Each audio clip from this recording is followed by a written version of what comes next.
Welcome back to our channel. Today, we're diving into the world of Google Docs and learning how to create Venn diagrams. Whether you're comparing concepts, analyzing data, or just want to visualize overlapping ideas, this tutorial is for you. Let's get started. 1. Insert a new drawing. Click on Insert in the top menu, hover over Drawing and select New from the submenu. The drawing window will appear. 2. Add circles, ovals. Click the Shapes tool, circle in front of a square. Choose Oval from the submenu.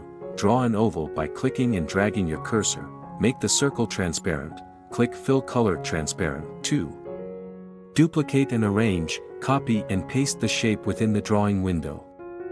Repeat until you have the desired number of circles for your Venn diagram. Position the circles to overlap as needed. 3.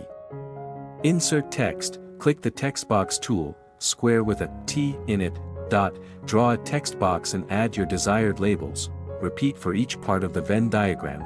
4. Save and close. Click Save and Close in the top right corner of the drawing window. Your Venn diagram is now inserted into your document.